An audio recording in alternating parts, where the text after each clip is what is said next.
All right, well, I guess we'll get started. Here's Molly and Steve.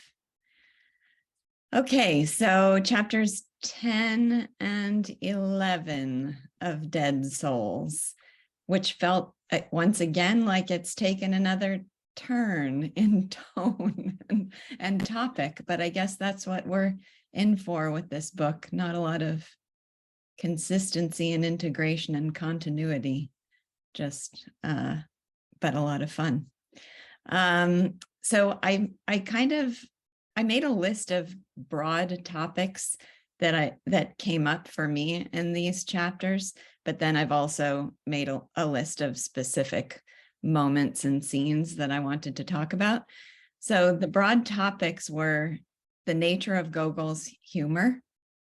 I've tried to maintain awareness of what some of he has a lot of different types of humor, but what some of those styles of humor are, and to kind of notice and categorize the nature of the humor.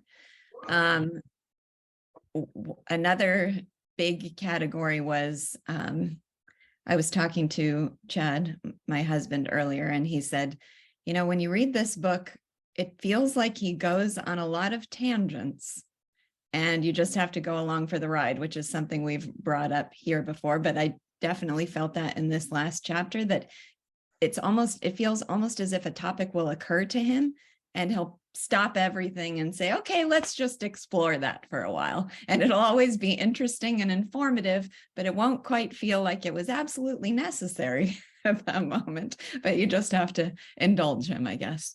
Another topic was just the proverbial types and situations Grace mentioned last week. For those of you who just joined us, Grace has a household of illness and isn't going to be able to join us, unfortunately, today. The proverbial types and situations she called the government office the DMV last time, and in this chapters 10 and 11, I felt like we had many proverbial situations that we could talk about. And then the topic of Gogol's distinct style of literature, or his defense of his art, which came up in such a pronounced way in chapter 7, and then does again here in these chapters, I think.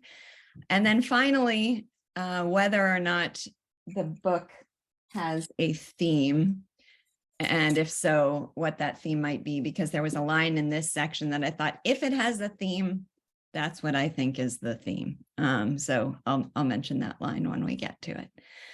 But so those are the broad categories that I just kind of want to keep in the back of my mind as we go.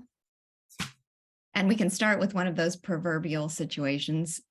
In chapter 10, he begins talking about committees and what happens with committees, what the problem of committees is. And I guess this is the committee to figure out who Chichikov really is. And I loved this description that in all our assemblies, from the meetings of the peasants up to all kinds of learned and other committees, there is a pretty thorough muddle, unless there is someone at the head who is managing it all. There were many scenes from the Fountainhead that I could connect to this description of a committee being a muddle, unless there's somebody at the head. And then I also, as a proverbial situation, sorry, my dog is chewing on things she ought not to be. As a proverbial situation, when he starts talking about committees, which does feel like it becomes somewhat of an aside, this really resonated with me. For instance, after organizing a society for the benefit of the poor and subscribing a considerable sum, we immediately spend half of the funds subscribed on giving a dinner to all the worthies of the town in celebration of our laudable enterprise. That's one of those observations that just struck me as an insightfully stated point about something that I've been peripherally aware of all the time. The notion of charities that are almost formed as an end in themselves, to support those who are working for the charity, as opposed to the real purpose for which it allegedly was established. So any thoughts on the committee we have at the start? A camel is a horse design. That's great. Shoshana's comment in the chat is a camel is a horse designed by a committee. Yeah. I don't know who first said that, but I heard it when I was growing up, and yeah, you picture it. Absolutely. It's perfect. Right. Well, just since Shoshana mentioned that, I have to mention one other thing. H.L. Mencken has a tiny article where he sort of makes the joke that the human body wasn't made by one omnipotent person, but by a committee of them, and and when basically the committee was unable to come to any kind of compromise, and they just gave it to one of them, it was excellent work, like the human hand. And whenever it was something that was totally incompetent, that was the result of a compromise, like the male prostate. Which I just love that vision. Yeah. But, the committee section, that just it was just so Gogol. It's just like, that's exactly the way his people work. That's exactly that sort of just the directionless. I mean, you want to say futility, but it's also kind of fun. It's like, it's pointless. Like, yes, they're achieving nothing. It's all frills, but at least having a dinner. Like, one thing is that with this book, I find that I can't really hate anybody. No. Like, no, even Nozdryov, who is a really poisonous kind of person in real life. I still find myself liking him just on the grounds like, well, he likes to tell a story. He really just loves those details, as we learn. He just gets carried away by them. And like, the committees are like, you don't get upset with them. You just shake your head. Well, you're putting yourself in Gogol's hands, I assume, in this book, and he doesn't hate them. Yeah. And I think that's, well, I'm getting ahead of myself, but getting to the line later that, well, I'll just skip right to that line. When I got to the line, it's time to trot out the rascal, I thought, if there's a theme in this book, that has to be it.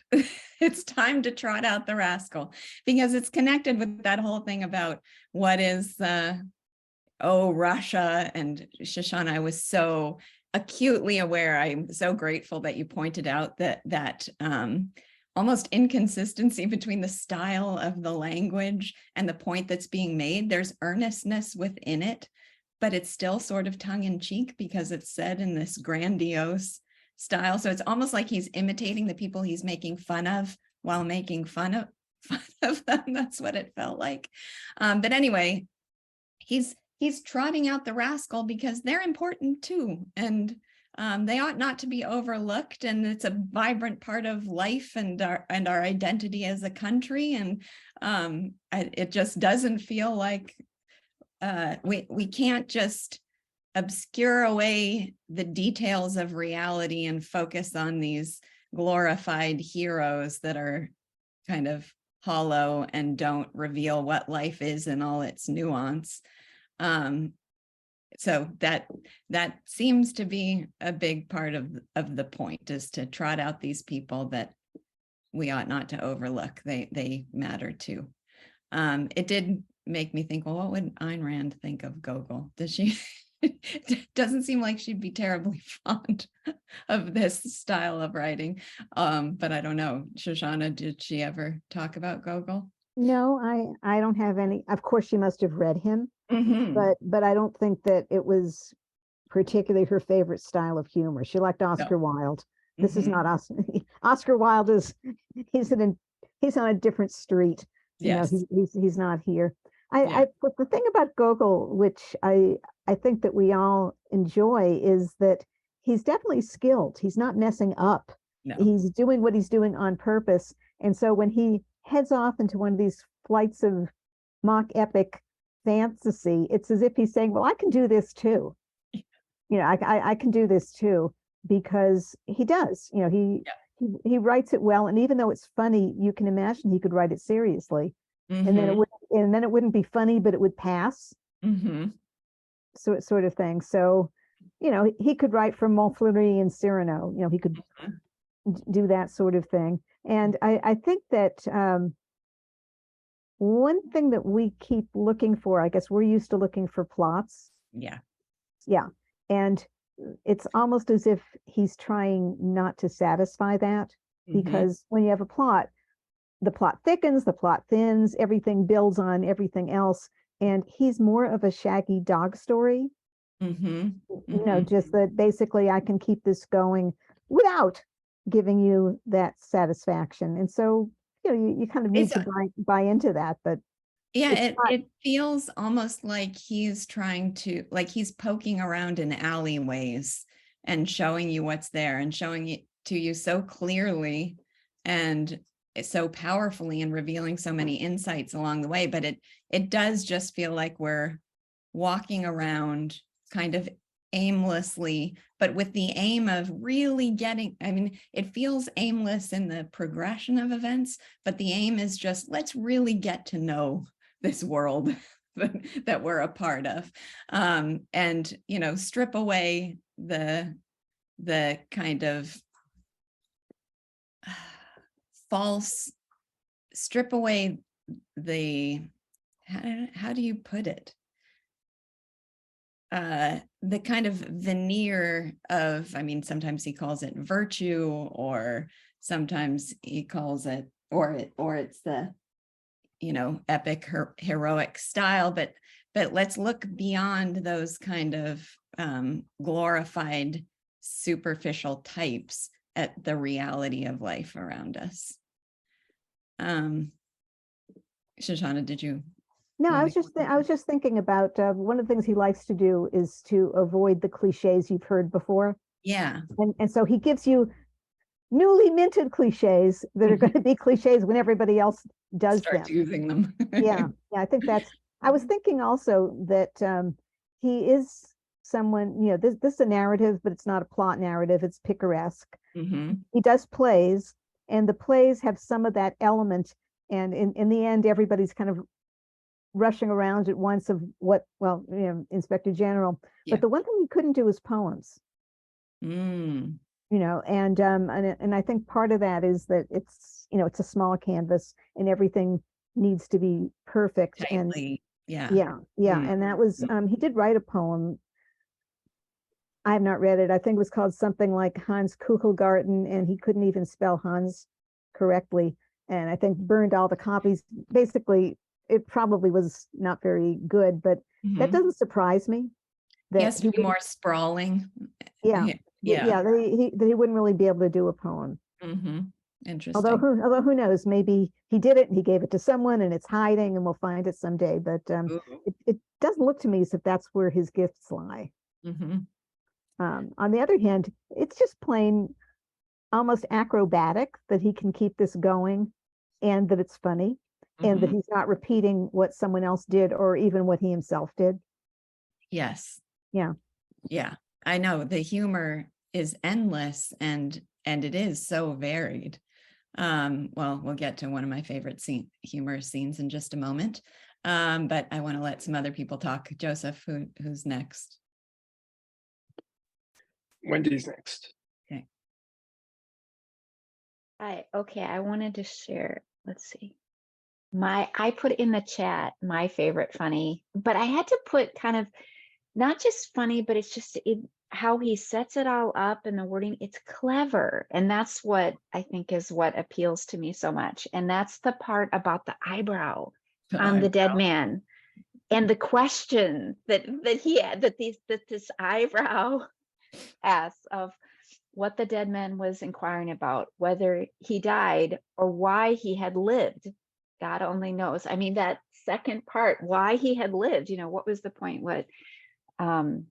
That I just found the whole way he put that together so clever.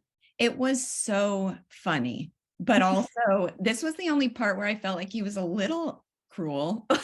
He just killed this guy off very abruptly and without much sympathy, which was part of the humor of it. I mean, the the sheer cadence. So this was one of the things that I had to stop and analyze the humor of it, because the sheer cadence of the sentence was funny. Let me find the whole sentence. I don't want to butcher it, but well, and I put it in the chat because it's like, it's this whole, even what it creates at the beginning, it was only a little before that, some sentences, it was only then that they recognized with regret that he really had a soul, though he had always been too modest to show it.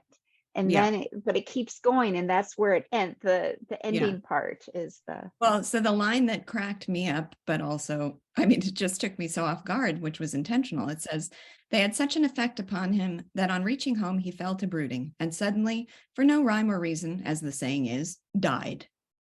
Wait, for no rhyme or reason, as the saying is, like, talk about burying the lead, and then it's just died. So that was funny, but also very jarring, a sentence to read.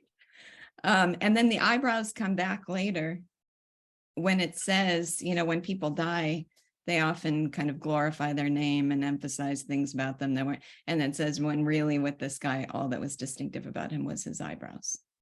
That was, I think that was the same character I was referring to. Okay, is it Stefan next? Yeah. How you guys doing? Good. I just wanted to say a little bit of a bigger picture, kind of piggybacking off of what Shoshana was saying about, we're looking for plots normally. When I first started reading Ayn Rand and getting into objectivism, I think I made the mistake a lot of people make, where you think you approach objectivism kind of like a religion, in a sense, where you're onto something here where Ayn Rand has rules about what you're allowed to like and not allowed to like, and what kind of art you're allowed to enjoy.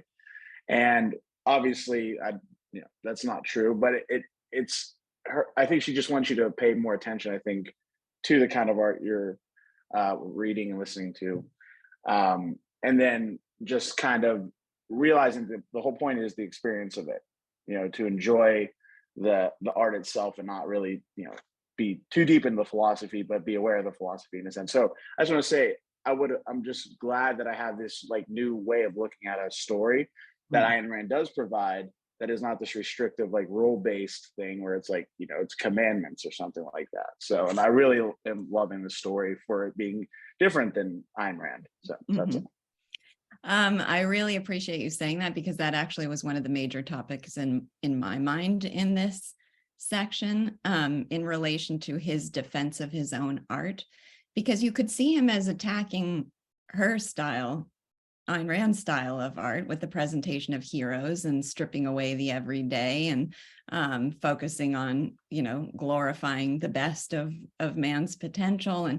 And it's, I mean, whether or not he would criticize that style, it's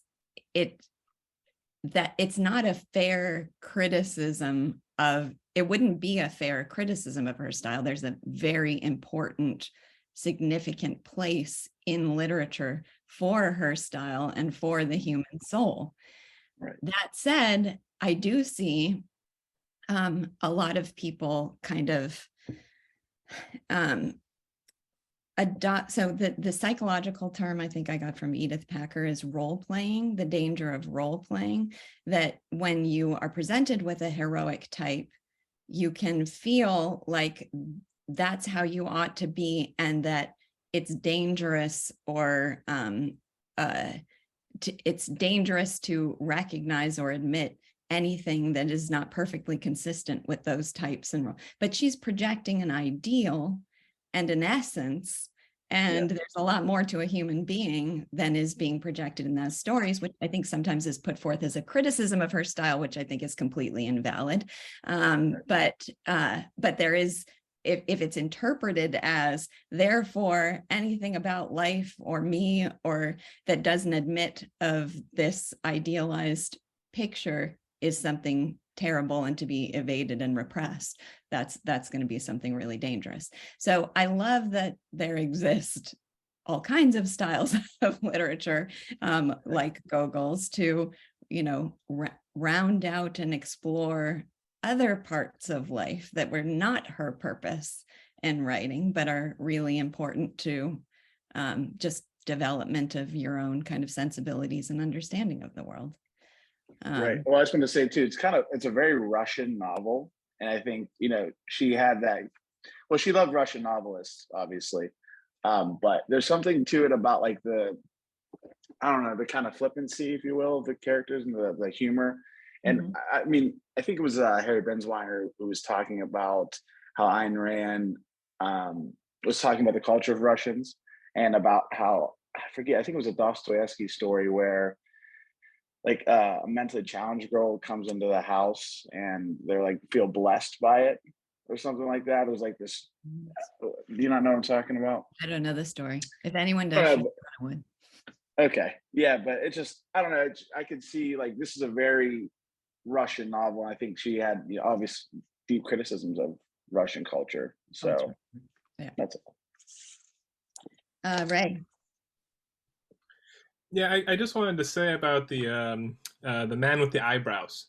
That to me, it's so interesting reading this after having read Madame Bovary, because the man with the eyebrows, I more or less feels like, oh, that's a Flaubert character right there.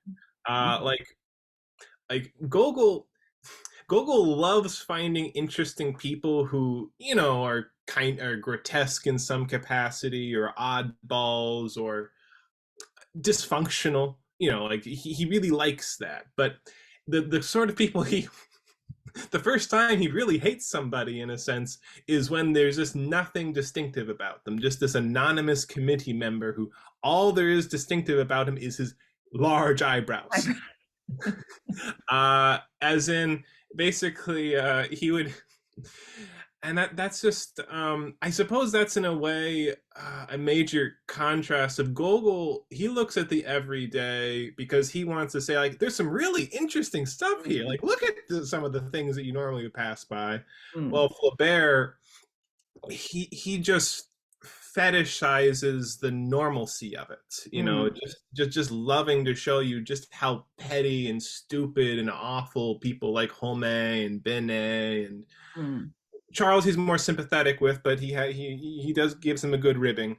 You know, like these are the sorts of thing. So it's sort of interesting. Yeah, so the only crime is to have nothing distinct and eccentric and colorful about your soul. That's yeah, I mean, it's interesting to see if, you know, he actually is like, okay, well, here's a colorful character who's a real bastard, you know, who you really shouldn't like. I wonder if Gogol has that kind of character and how he fits into the universe, but that's at least the sense. But and one other thing just about, sort of related to the earlier themes that Stefan was talking about, when he's criticizing romantic literature, or at least saying, well, here's an alternative, I think of that in part as a lot of romantic literature is, at least when it's not done by a master, and even by some of the masters, can be very characterless. You know, as in Ivanhoe was a wonderful novel. I delight in it. But, you know, the most boring part is the hero, is the man of virtue. And that's a consistent phenomenon, and there is something really serious to criticize with with at least historical romantic literature, not the ideal as such, but of just like, yeah, a lot of it is sentimental in the worst sense of that word. Yeah, one connection that occurred to me, I heard some educators talk about the vital value of literature, and that the vital purpose of literature is to inspire you with productive heroes. And so you need to stock the shelves with images of productive heroes. And I just felt like, to me, that felt like a dagger in the heart. Like, God, that is not the purpose of literature at all. But also, it just seemed to empty literature of its real purpose in the same. So it could be, part of it is that those heroes might be presented shallowly if that's the only standard you're using for for selecting what literature to expose a young person to. So partly it might be that the images are going to be shallow, but also that being the only style of literature means that you're not going to explore other nuances of the human experience, right? So, you know, Gogol could be, on the one hand, attacking the idea of the empty heroes or the superficial heroes, but he could also be saying, if we're viewing literature as only to cultivate moral virtue within us, we're going to lose a whole lot of life and what's really important, if that's the standard for what literature must be. Yeah, I think that's what he's going for, and just the idea of like, I feel like the most offensive thing you can say about literature is that it's propaganda. Yes. If you want to present heroes, then the only good reason to present a hero is because you really feel like life is heroic, and like those things really do resonate with you. Mm-hmm. But if it's like you're not, then you really shouldn't.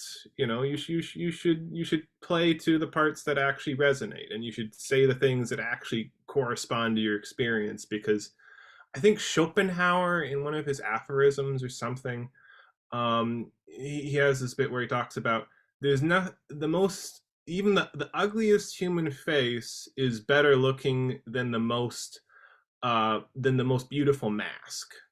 You know, Yeah. just the authenticity, like the living quality is so much better than fakeness, even when it's refined fakeness. Mm-hmm. Yeah, I love that. Molly. Back to what Stefan was saying and some of what Ray was saying. There's a quote on page 213. And in the history of humanity, there are many whole centuries which mankind, if the reader would, I fancy, strike out and suppress as unnecessary. Mm-hmm. Later in the paragraph, he says, but there are streaks of heavenly light in that history, that every letter in it cries aloud to them, that on all sides a pointing finger is turned upon it, upon the present generation. But the present generation laughs and proudly, self-confidently enters upon a series of fresh errors at which their descendants will laugh again in their turn. So if we don't read all the history and all the literature, we miss out on 90% of what we really need to know. Yeah, I love that passage, and it made me think of the statue topplers and the book censors who want to purge all references to anything we find unpleasant in history. Yeah, that was great.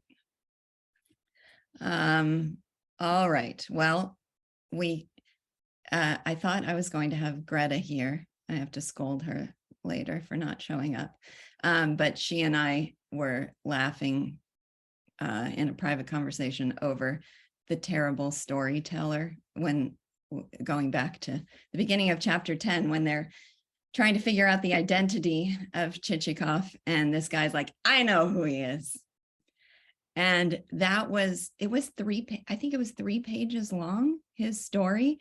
It went on, yeah, you see the gesture went on and on and on. And I had to summon the voice of Ray saying to just revel in the tediousness of it and not skip past a word. But there was so much contained within it that was another of those proverbial types or proverbial situations. So she was talking about how at Thomas Aquinas College, you have a seminar and you have a group, and it's of 15 people, and you spend the entire year and take all your classes with those same 15 people. And then the next year it's a new group. But because of that, you get to know everybody's quirks and mannerisms and verbal habits very, very well. So here they were quite exaggerated, but how many times did he say only fancy, or or in a manner of speaking, in places that it was just throwaway words stuck in there, I suppose, like is one of the modern equivalents. But the two that cracked me up the most, just showing how out of place they were. So my Captain Kopeikin made up his mind to go to Petersburg, my good sir, to a group. My good sir said to a group, to see whether he could get help from the authorities, to put it to them in a manner of speaking that he had sacrificed his life and shed his blood. Is that a manner of speaking, that he had shed his blood? Or I'll say that I have, in a manner of speaking, shed my blood, that in a sense I have sacrificed my life. Okay, that's not a manner of speaking. That's a very literal thing that you've just said. But so and I'm going to make a confession. I don't know if I'm completely alone here, but I forgot until he got to the end that the person he was proposing was Chichikov had only one arm and one leg. I got so caught up in what he was saying that it wasn't until the end when somebody said, well, wait a second, I thought that guy only had one arm and one leg, that I remembered too that that was the case. So he sucked me in with his terrible storytelling. And then just categorizing or cataloging Gogol's types of humor, ending that story with the driest humor I could imagine. So he finishes that story and says, but everyone was extremely doubtful whether Chichikov really was Captain Kopeikin. Yeah, I should think so at that point. Okay, Ray. I was not as thoroughly enraptured as you were, Lisa, but It was your advice I was following. But the moment that, it's like, oh, first off, no, this is not going to be relevant. But when you get to the amputee part, I just felt just so much like, oh, this is totally irrelevant. Now we have the freedom of being totally irrelevant.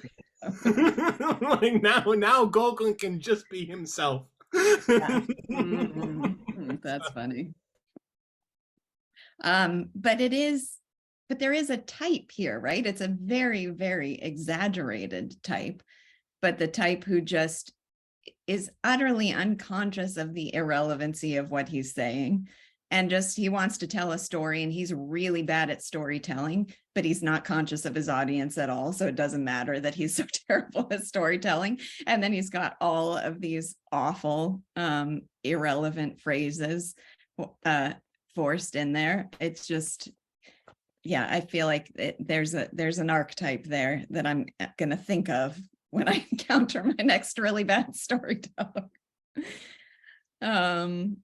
Well, I just want to say I found him fun. Like, yeah, he's bad at it, but there was a certain enthusiasm to it of like, he really wants to tell you this story. He really like he called it my Captain Kopeikin, like, yes. I just find there's an affectionate quality to it, which was endearing. And it was no crazier than the theories to come, because then Chichikov is Napoleon. Right? Which actually brings to mind a passage that I especially loved.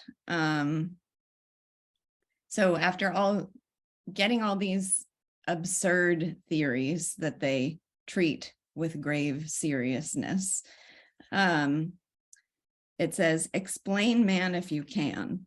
He doesn't believe in God, but he believes that if the bridge of his nose is scratched, he will die. He passes by the work of a poet, clear as daylight, all bathed in harmony and the sublime wisdom of simplicity, and pounces eagerly on the work of some audacious fellow who muddles, twists, and distorts nature, and he is delighted with it and cries, this is it. Here is real comprehension of the mysteries of the heart. All his life, he has despised doctors and ends by consulting some peasant woman who cures him by muttering spells and using spittle, or better still, invents for himself some concoction of goodness knows what rubbish, which he regards as a remedy for his complaints, God knows why. I know we have a doctor in the audience here. I thought he probably could relate to that. That particular description, where people pass by what is actually good for them and are sure they were cured by spittle. So, Ray, did you have? Yeah, just on that again, that's just so Gogol. It's just that's another thing of like, as in they could just ask Chichikov like, hey, what's up? What are you doing? Why? But instead, like, no, let's think he's Napoleon. Let's it's just the sheer baroque futility of it, of just it's so grand and irrelevant. It's Captain Capagan. It's just like it's utterly irrelevant, and but it's so much fun, the exaggerated fantasy, so it just fits in so well. Well, they don't go to ask him, but instead they have this simple practical solution of asking Nozdryov, which is a great source to go to. But I have to say, one of my favorite phrases in this whole section was about Nozdryov. He is a man for whom doubt does not exist. What better description of a liar could there possibly be? A man for whom doubt does not exist, because whatever you say is reality. And then the sequence when they go to question him, the sequence of the things he says about Chichikov were just so perfect, because he's not even clever enough to invent his own lies. He just reflects them back when people suggest them. So they ask, was he a spy? He was a spy. Was he a forger? He was a forger. Was he planning to elope with the one? He was planning to elope, and I was going to be helping him. Was he Napoleon? We don't get to hear his answer there, but we gather that he goes on some rant about how he's Napoleon too, after all those other contradictory things. So no doubt exists. I mean, I know that people who study micro expressions and things, and whether somebody's telling a lie or not, one of the hallmarks of a liar is that there's no pause or hesitation in their story, because there's no uncertainty. It just, whatever I say is going to be the truth. So I just love that phrase, a man for whom doubt does not exist. Yes, Ray. Okay, just on the nose GF, no doubt.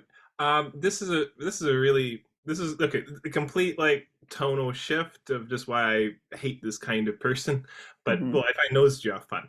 But is that if you actually see like interviews and descriptions of what Casey Anthony was like, that woman who there's very good evidence suggests that she killed her small daughter. Okay.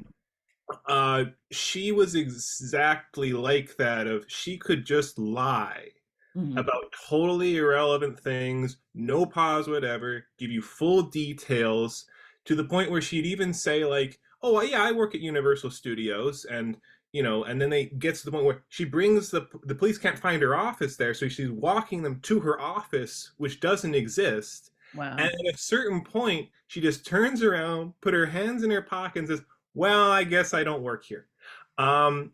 So that sort of mentality, I really highly suggest people look into her, just on the grounds of how pathological a psychology can be when it comes to lying.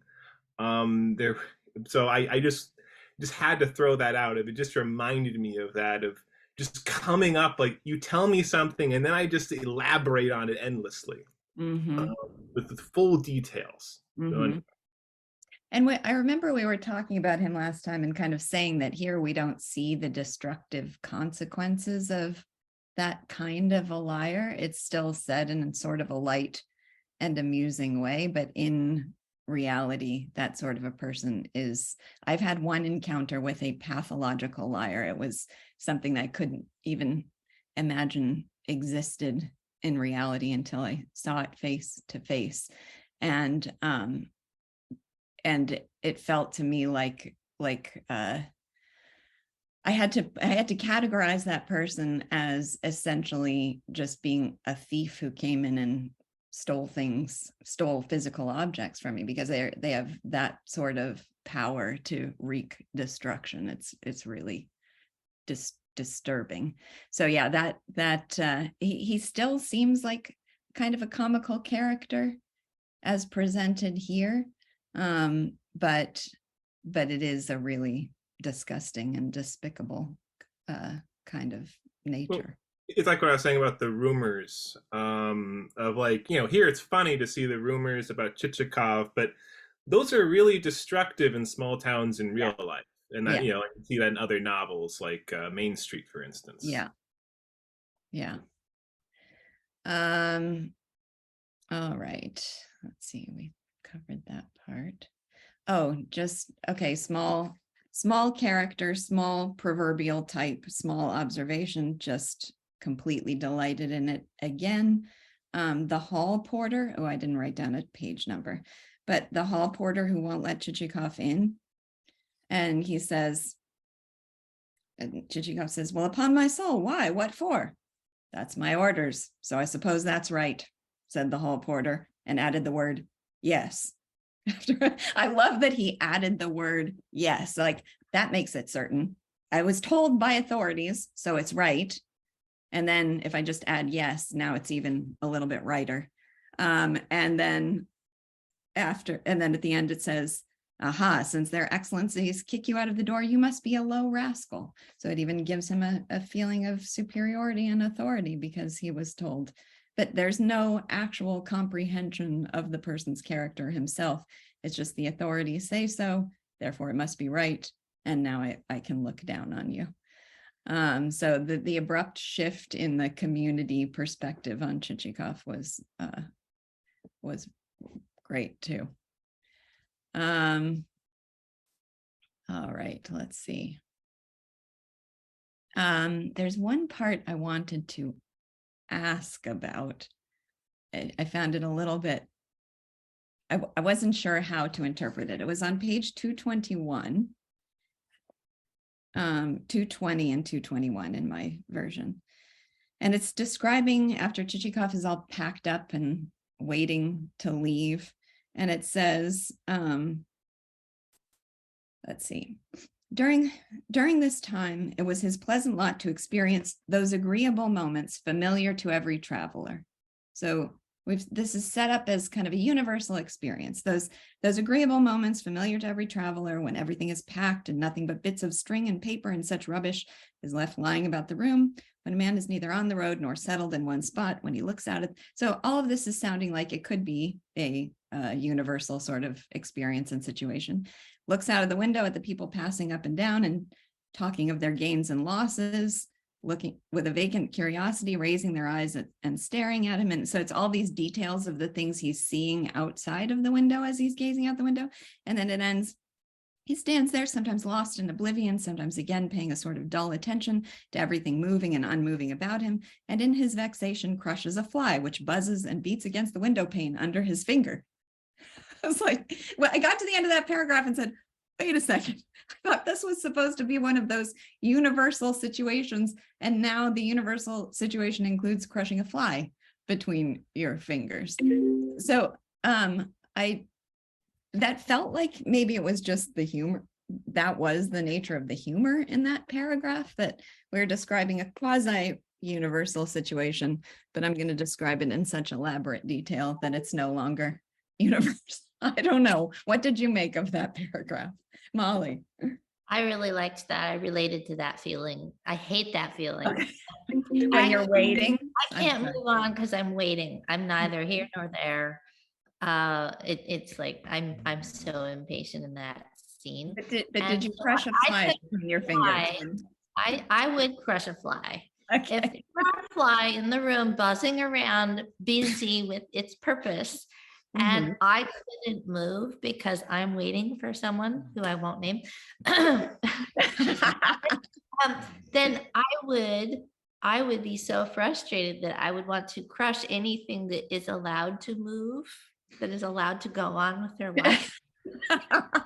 I took it as even the fly is busy, even the fly gets to move freely and settle on a place or decide to pick up and go away. And here I am stuck because my servants didn't shoe the horses, or they didn't get me up in time. So he's in this very frustrated, impatient, stuck place, and he's taking it out on the Okay, metaphor. so the whole thing felt universal to you. That all felt relatable. I was right there with him. I know last week Grace sent me a picture of my lens flare. There's a certain time of the morning that suddenly it'll go away when the sun rises a little more. Oh, since you mentioned the part of him trying to get out the door, did that not feel like trying to get out the door with children? It was so relatable. Like, okay, we're ready for bed. Have you brushed your teeth? No, we haven't brushed our teeth yet. Are you in pajamas? No, we still got. I was like, oh God, turn that light off. We want to sleep. Yeah, kids in the hotel room. yes. Yeah. Okay. Somebody else had their hand up? No. All right. So then we get to the Russia, I behold thee. That was quite a shift in tone. But so again, it felt a little bit tongue-in-cheek the way it was written, but also very, very earnest and important and essential to Gogol's purpose and style. So the language is very, so we go from specifics like strings of wagons, peasant women, and a brisk bearded innkeeper, rolls and trifles, gentlemen's coaches, and then it's Russia, Russia, I behold thee, from my lovely far away paradise, I behold thee. So it's grand language, homey images of what he's presenting.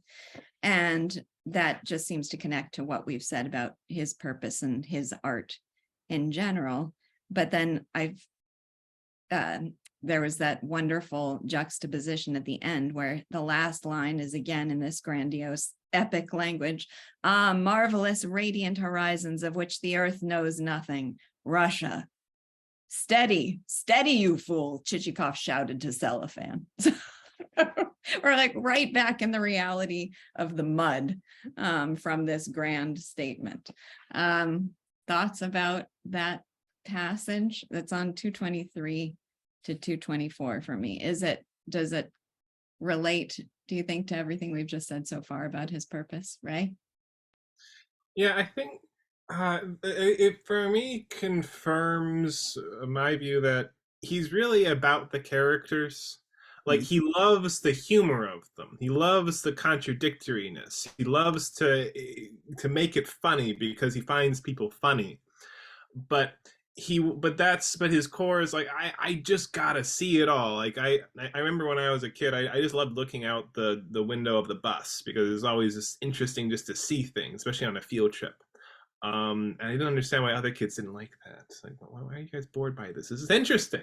But that's what it's like. And like that grand sort of style he's expressing himself in is, like, you know, it's just what Shoshana is saying. Like, he means it. He really, really means it. He really loves it. Down to his core, it makes him smile, makes him radiate. He knows it's absurd to kind of, you know, have a hymn or a paean to, you know, the bearded man on the street or whatever it was. Yeah. You know, he knows that that's an absurd thing to do, but you know what? That's what I'm going to do. And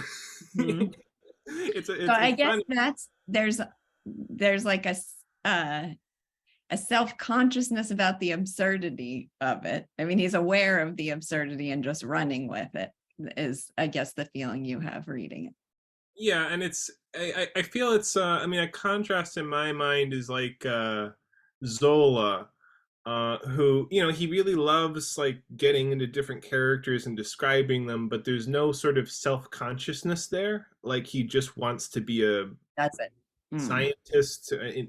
We can argue how well of a scientist he is in a sense, but you know, he wants to analyze and categorize all the people he runs into, but there's no self-consciousness, and there's a sense of grandeur in a Zola novel. Like, there is something really magnificent about his universe and the dimensions of it.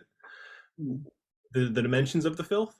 But so that's interesting. Gogol's more just self-conscious, Woody Allen-esque about it. I'm sorry if this is too trivializing a comparison, but it just popped into my head. For a while, I was watching the Anthony Bourdain travel shows. And, you know, normally if you think of traveling to another country and experiencing their cuisine, it's the if there were going to be a show or a documentary about it, you'd think of them going to the fanciest, most elegant, most esteemed, and Anthony Bourdain would always go and uncover the street vendors or in somebody's barbecue in somebody's backyard, or trying to get the authentic, on the ground, everyday richness and flavor of that place.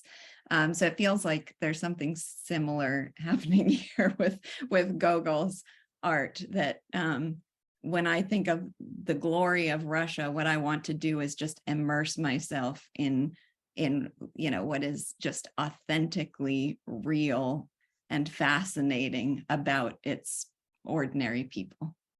Yeah, it actually just reminds me of a little bit from an Aldous Huxley novel. But just as a note, I hate Brave New World, but his naturalistic novels are great. But there's this part where he just talks about how our memories and how we just have, it's almost like just random snapshots. And like one thing about children is like they have these random snapshots of things they remember from a trip. And they don't remember, the cathedral or whatever, but they remember the way that cab driver looked under that umbrella over there. Like there's just something like they're more in touch with, like, oh, that was really interesting. There was something that spoke to me about that moment. They're more authentic in a way. But anyway, interesting. But I think that's a good comparison what you're doing. Okay. All right. So now we ought to talk about Chichikov. We finally get to learn about him. That was so interesting to me because Greta last time had kind of called him the straight man, and I had this discomfort with like, well, but I don't really know who he is. He is, in a sense, he's the kind of sane eyes through which we see all the craziness around him. But then I didn't feel like he had any identity. Well, now finally at this point we get to learn something about him. So, all right, what do we have to say about him, Shoshana? I was just going to comment that there were a couple of funny things about this, because the usual way to write a novel is to have this sort of introduction at the beginning, yeah. Or it actually works as an introduction. And so it's kind of a device when a writer does something different. And there are a few famous ways to do that. One of them is that saints' lives sometimes maneuver around. And well, obviously Chichikov is not a saint, but it's almost as if here, all right, we're at the end, we're going to pretend we're writing a saint's life about Chichikov and give you a lot of history about him. But it's also, Russian literature sometimes has these, it's called like a prehistory, in which you think you're going along with the character, and then somewhere late in the game you get what you might expect to have at the beginning, and that it's a device. And I guess we're familiar with this. Ayn Rand did it a few times in The Fountainhead with Toohey and with Wynand. We kind of get to know them, but then late in the game we get a prehistory of what they were like, or with Wesley Mouch and Atlas Shrugged. So it's a thing, and it's always sort of, it's not exactly funny when it happens in Ayn Rand's novels, but it's kind of interesting because you think, okay, here we go. This is something she could have told us earlier, and she's giving it to us now. I know you're a Sinclair Lewis person, Ray, so maybe you remember he does that too. I mean, in Buzz Windrip and Can't Happen Here, we find out, so that's part of what's happening here. It's just plain funny that, because you're looking at the book and think we're almost done. Oh, all right, here we go. I mean, it's sort of the extreme of the device of not giving you the introduction when you expect the introduction is going to come. So I think that's part of what he's doing here. And it's just sort of all the way through. He's not really catering to your comfort level. Yeah, but more like, I'm I'm gonna writing do this it book. my way. Yeah, I'm the boss here. I'm in charge. You don't like it, go read another book. Yeah. But also it's funny. I guess the only other one I was thinking of, just for a particular purpose, at the end of We the Living, when Mhm. Ayn Rand gives us the prehistory of the Guard. Mm. Mm. Okay, that this is the kind of person who's guarding the border of the Soviet Union. Mhm. Kind of, well, I guess we shouldn't spoil the ending of that in case anybody doesn't know how that guard works out. But Mhm. it's still it's a device, and you could say, well, why do we need to know about him? Well, we're not telling his story exactly, but we need to know what kind of person this is. So I think Mhm. that's kind of where we're going with Chichikov. And fortunately, Ayn Rand didn't do that with all the characters in Atlas Shrugged. I mean, there are some characters we know about their childhood, some we don't know anything about where they came from. And it would almost be inappropriately funny if we got the answer to the question of who is John Galt in terms of a Russian style prehistory. Can you imagine how weird that would be? That we stop the novel in order to go back and find out about, yeah. So I guess I always enjoy it when we get to that, because in a way with this book, we know we're getting near the end, Yeah. which is not where it ought to be, but No, we're yeah, yeah. yeah, yeah. I Um, mean, One question I had is, were people surprised by his history at all, or did it change your impression of him at all? I think he became worse in my eyes than he was. Yeah. yeah, Um, but it's not as if he somehow has some great personal tragedy that is meant to excuse why he turned out to be a con artist and an operator. yeah, he has some really bad advice from his father. That's Yeah, but it's not as if there was a big plague, or as if he was the no, sole survivor of a tornado or anything like that. no, It's just just this is his life. This is how he grew up, and yeah, so he just gets some is bad the advice. essence of him, I don't know if I wrote it down, but oh yeah, it was from his father's advice. Is the whole thing that money's the most reliable thing on earth? Is that his modus operandi? Money's the most reliable thing on earth. But yeah, a lot of I did, once again, just enjoy Gogol's manner of establishing who he is, and really concretizing it. So I the story of the teacher who demanded discipline, and he was going to play to that teacher and be exactly who that teacher wanted him to be, to the point that he would appear. This would make a great scene. Another one of those slightly surrealistic scenes in a movie where he appears repeatedly on the road to greet him, on the same road, on the same walk home. And then when the person is in dire straits, does nothing for him, but the rascals who were troublemakers in class actually show sincere concern. That was a great way of establishing what kind of person he is. And then describing him as one of the most refined men that ever existed on earth. So those are when we get underneath the people that we're viewing as refined, that's what we discover, I guess. Ray? Yeah, and just the positioning of it, I felt like that was the perfect moment to introduce his prehistory, on the grounds that, well, two things.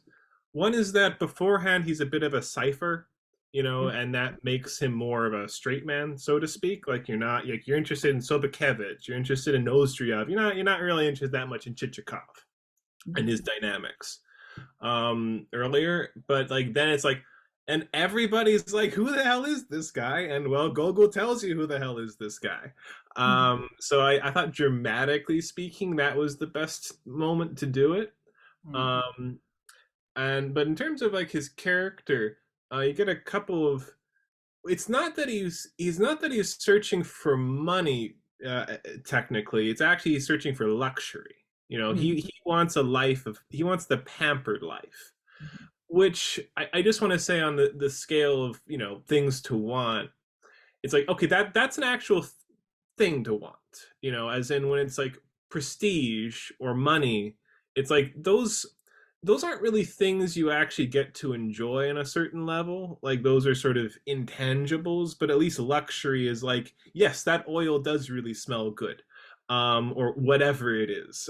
Yes, the food really is delicious. There's at least a certain, and that's just one thing I want to say is, it's again a contrast of like what gives pleasure to characters in Madame Bovary is more just vanity.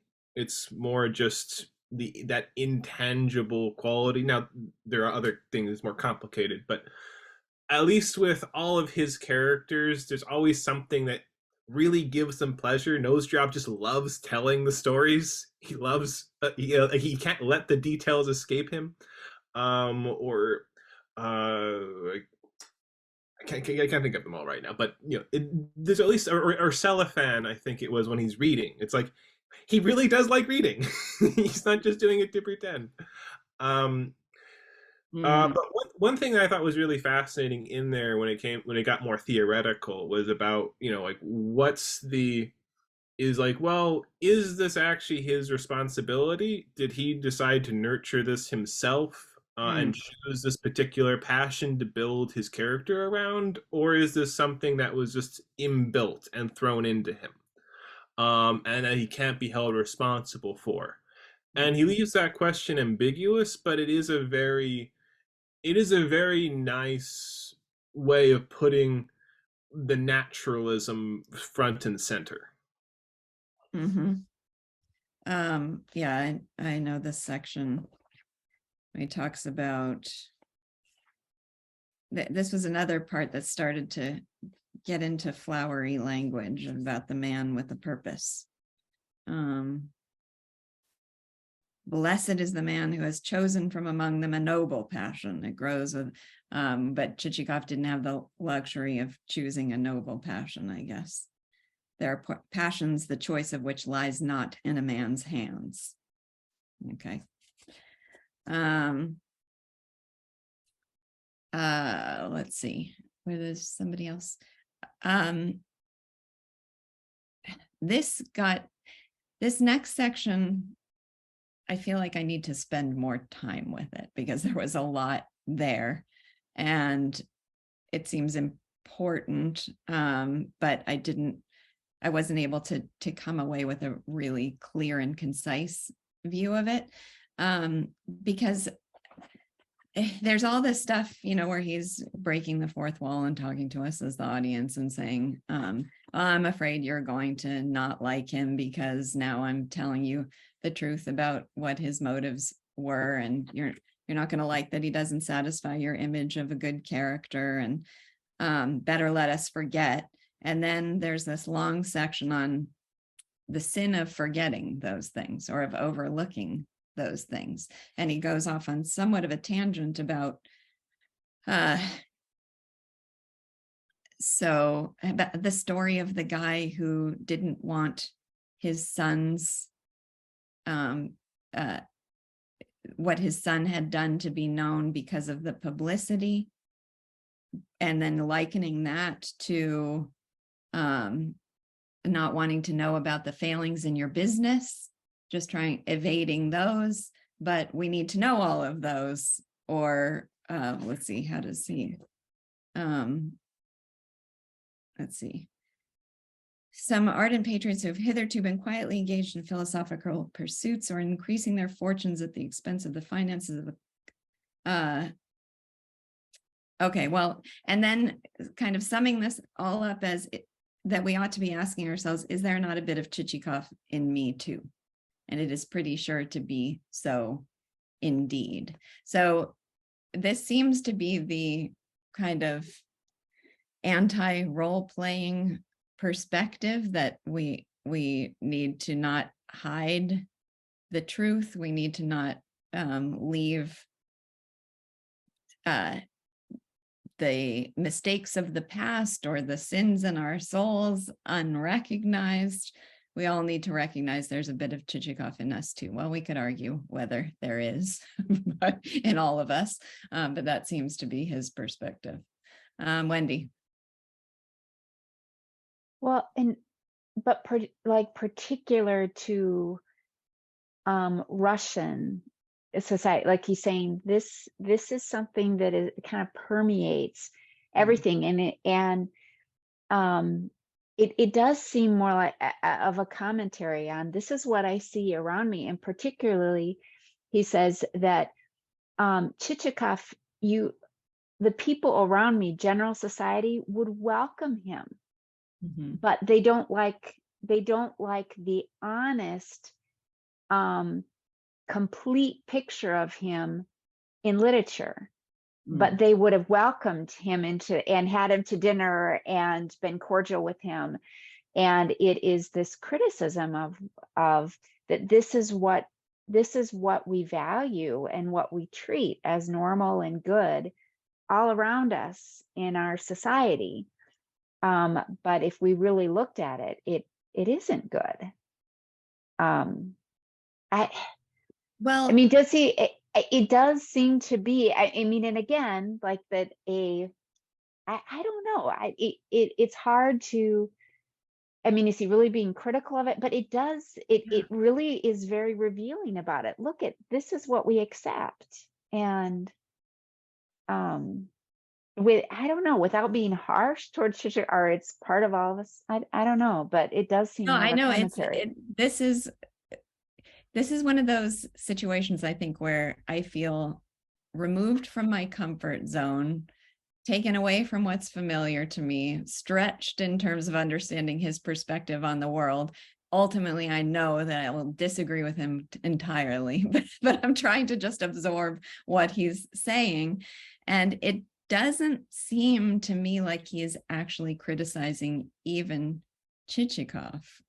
It seems like if he's being, I would love to hear what other people say about this. Like he's criticizing him in a sense, but also just saying, yeah, this is how people are. It's like in the catalog of quirks and eccentricities and fascinating parts of their soul. This is one of them. And if there's any criticism, it seems to be of those of us who want that purged from literature or who want to evade it in life because we're not recognizing the truth and what's real. I don't know. What do other people think about that? Because he doesn't seem to be, I could imagine a different approach where he's criticizing us for not wanting this in literature when it's important that it be in literature so that we identify it and purge it from our own souls and from society. But he doesn't seem so concerned about the purging to me, just like the facing of the truth that this is what life is made of. I don't know. Ray? Yeah, the way I'm thinking of it is, well, it's actually, again, always bringing it back to Madame Bovary. Madame Bovary was very much, it was a criticism of, at least part of it was, okay, we have these great romantic visions that Emma reads about, and then we have the stark reality that confronts her. And, in a sense, a big part of the book is just about that intense contrast. And sort of here, it's like, people have these big visions of what life is, but really fantasies in a way from Gogol's perspective, because a lot of them are, like, a lot of them really are detached from anything you'd actually be doing in your life or the sort of way that would actually work out effectively. And I think it's Gogol just really wants to, like, look, let's actually look at the facts. Let's actually look at what people are like. Let's study them, because it's, well, one thing, it's interesting. That's one major reason. But it's also just, just look. Like they're this sort of, again, just, I mean, always bringing it back to Walter Scott for some reason, but the character, it's like that's in the medieval world, and Ivanhoe is not a real character when you get right down to it. Let's be honest with yourself when you're thinking about humanity and see all the different types that are out there. I feel like that's sort of what he's looking for. Well, there's a similar let's thing. There's a similar thing here to what we were talking about in Madame Bovary, where you repeatedly were saying that I'm wanting a moral perspective. I'm wanting Flaubert to be bringing a moral perspective, and he wasn't. And there's something similar here with Gogol, where he is showing what he would consider, flaws and quirks, I guess, but he's not condemning them in the same way that we might if we encountered a character like this. And I know, if I kind of distance myself from the book, I know people who are of this type, where the standard for their enjoyment of someone is whether they're interesting. It's not a moral standard. It's just, are they colorful? Are they interesting? Do they have a unique and identifiable nature? And that's what they love about people. And it feels like that's Gogol's perspective on the world. It's not really a moral judgment. Molly, I saw your comment about cynical versus idealistic, and the only thing is, I wouldn't describe it as cynical, because he doesn't seem like there's something negative about it. It's just like, this is kind of what's fun and interesting about people. That's what it feels like to me. I don't know. I guess maybe just sort of, I don't know, maybe another dichotomy is, maybe in his mind it's a little bit like, okay, you can have your sort of stale looking heroes, or these colorful real life people. And I guess for me, like, when I want to think about something stale and fake, I always just think of like the stories you had to read in school.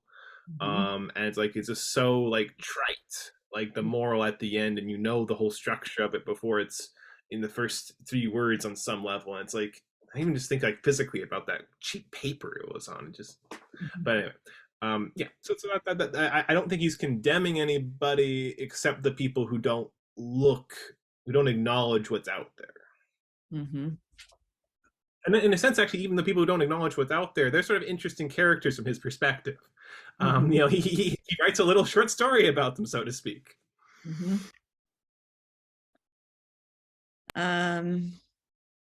Let's see. Yeah, I guess. Yeah, I think the idea of identifying with Chichikov is presented as something of one of those sentimental cliches, when it's dark and quiet and everything, who thinks about it. And then he says, no, actually, it doesn't happen. So he's even kind of playing a game with that idea. It might remind you a little bit of that spot halfway through The Overcoat, where he's got the colleague who says, I'm your brother and so on. And the funny thing is that can't actually be the meaning of the story because it's too early. Yeah.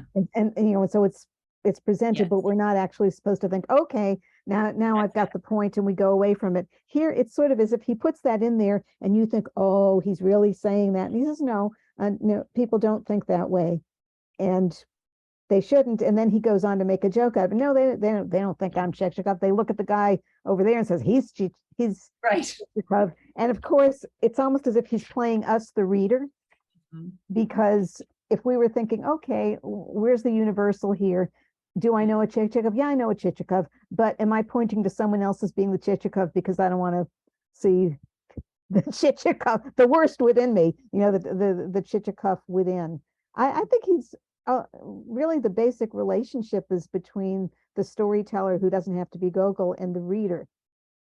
That we're having a certain experience, and we're more real than any of the characters in the book, even though we're not in the book, as the dead souls are more alive than any of the people we see walking around.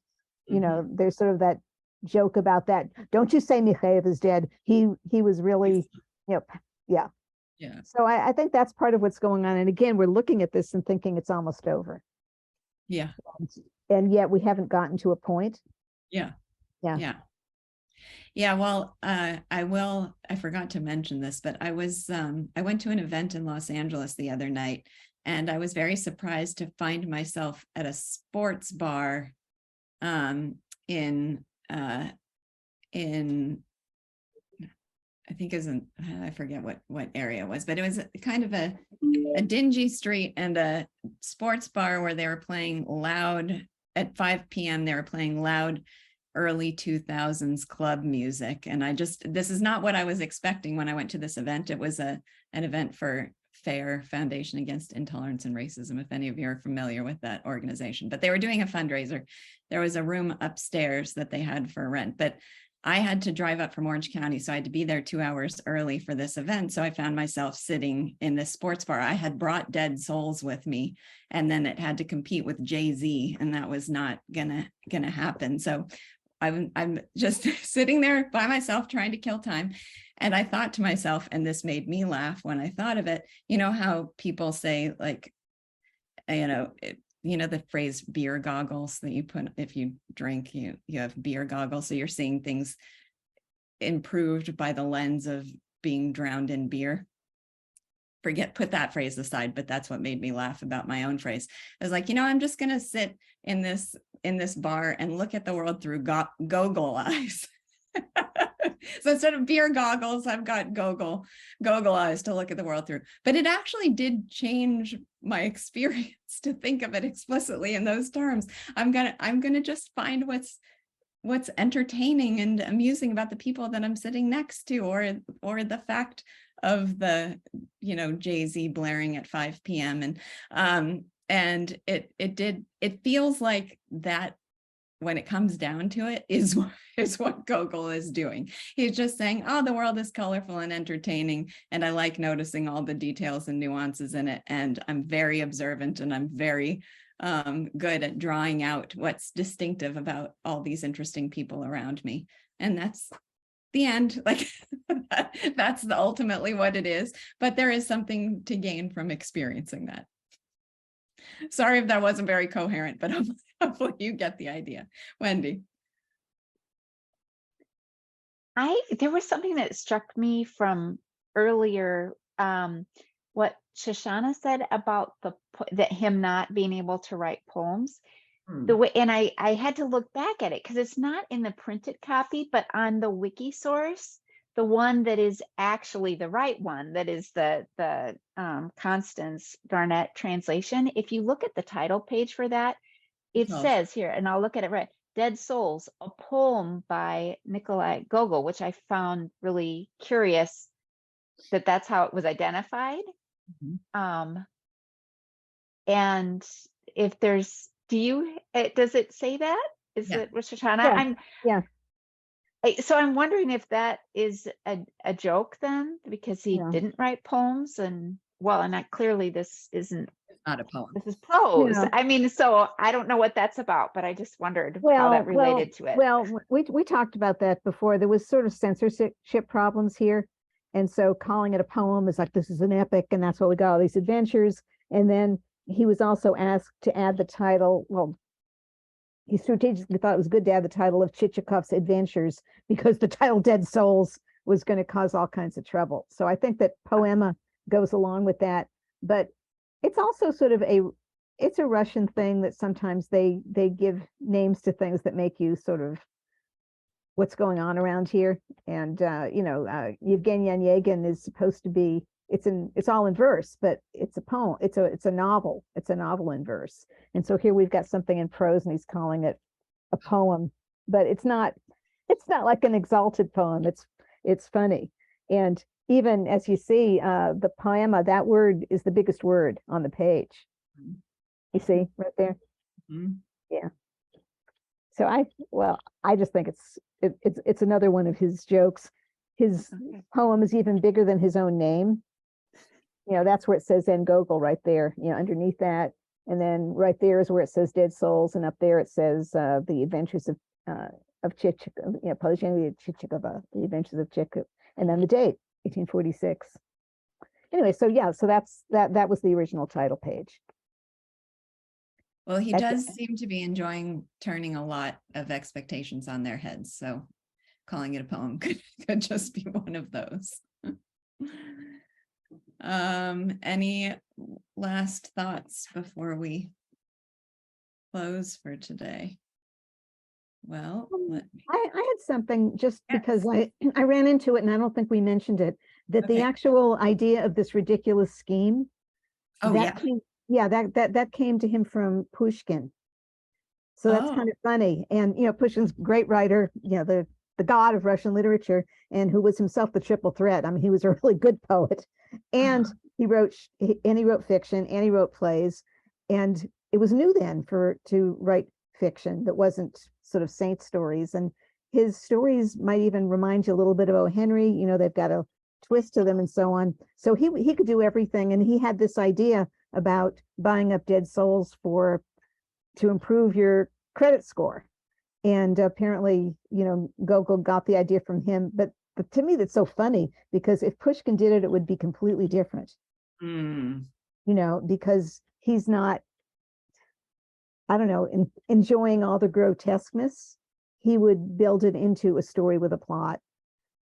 Yeah. I just figured I'd mention that because sometimes you think of a book and how would it be if someone else wrote it? Yes. Yeah. And well, this was Gogol obviously thought it was a good idea, but he, as you say, he buries it, makes it hard for you to see it. Well, it's funny too that we just discussed that whole section and I'd been waiting for the explanation of, and then I didn't even think to mention it because it just seemed kind of insignificant. It was just kind of lost among all the other shenanigans that are part of Chichakov's. Really should be called Chichakov's shenanigans. Shenanigans. There we go. Yes. Well, I'm going to, I think, have to awkwardly have us end in the middle of a chapter for next time because 60 pages is about what I was trying to assign. And if I divide in the middle of a chapter, then I can have 2 more sections of 60 pages. So if you happen to have my edition, it would be page 255 to 316. But I'll figure out how to communicate to those who have a different version, where's the place that will stop. So 255 to 316. The last line is trade will improve, the golden age will come to Russia. So we'll end with the golden age of Russia. And then we will have 2 more weeks of discussion. Then we have to figure out what to do next. All right. Thank you, everybody.